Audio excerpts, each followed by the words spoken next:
What I've set up here is a scaled down model of a drip irrigation system, because for me, seeing all the pieces and how they fit together helps me understand how I'm going to execute it in my own yard. Because obviously this would be bigger, it'd be underground, it'd be connected and going to your plants, which I've represented here with these couple leaves. The best part is everything you see here is included in a kit that you can buy, so you don't have to worry about getting the right number of pieces and being short on something. Let's start up here. This is pretend your house hose bib or spigot is right here, because this whole system connects to a regular hose connection on your house. The only thing that is not pictured is a timer, like a sprinkler timer, because that would allow you to automate and actually schedule your watering rather than having to go out and manually turn it on and off anytime you wanted to water. So pretend that's there, but the pieces that come in the kit start with this, which is a backflow preventer. What that does is it makes sure that if there's ever a drop in pressure in your municipal water supply, that water from your system doesn't flow back into the drinking water, because there could be pesticides, herbicides, other waste in your garden that you don't want getting back into the water supply. It also comes with a little filter on it to make sure that any debris like sand or rust in the water line doesn't get into your system and clog up your pipes. The next piece there is a pressure regulator. This just slows down the flow of water out of your hose so that it's more compatible with a drip system like this. It also helps to keep it constant in case there's any fluctuation in the water pressure coming out of your hose bib. And the last piece is just an adapter, which helps adapt a normal 3/4 inch hose connection to the hose that is going to be your main line for your drip system. And all three of these pieces just screw together like this. You can hand tighten all that, and then connect this end to your timer and then to your hose bib. Now, the rest of your system is mostly made up of various tubes, hoses, connectors, and emitters. So let's go through each of those. The first is what I like to call my main line, which is the main source of water that comes from your hose through the major areas of your garden. Think of it kind of like how the water main in your neighborhood might bring water down the neighborhood streets. It's not going to the individual houses, that's what these lines do. This is just getting the main water supply to the areas that need water.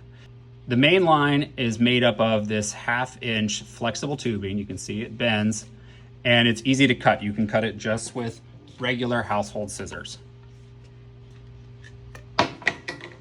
And you're gonna run this through the main area. It connects just through pressure into the end of this adapter.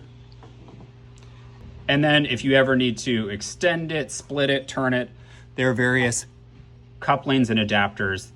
This is a T, here's an elbow, and these just go into the various ends just with pressure. I'm not gonna put this all the way, but just a little twist and pressure and you'll push that all the way in. And you can use this to run it through the main areas of your garden. When you get to the end of a main line where you wanna stop your water, you can use this little clamp closure, which just goes on like this. Put it on one end, crimp your pipe, and slide it in. Just holds it in a crimp position so water doesn't flow out the back. Once you've got your main line run, then it's just about adding these individual drip lines or distribution tubes off the main line to your individual plants. Because that's the advantage of a drip system, is that you can deliver water right to the base at the root of the plant rather than having to spray your whole yard. The distribution lines connect to the main line just using these barbed couplings that literally just poke or puncture the side of the main line. Again, all of this stuff is just attached via pressure. It takes sometimes a little bit of oomph, but you can press that in, and then again, just use a little bit of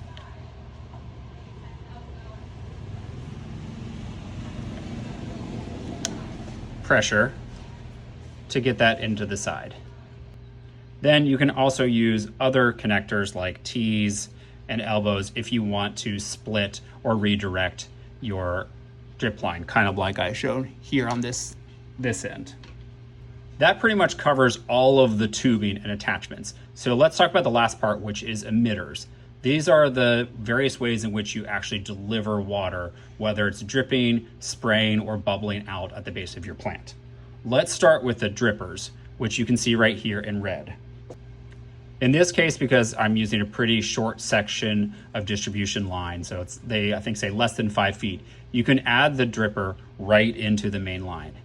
It looks like this, and again, it has just a little puncture on the end that goes inside of the main line, and this end connects to your tube.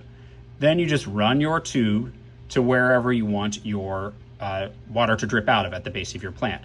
The thing you want to use though is also one of these stakes.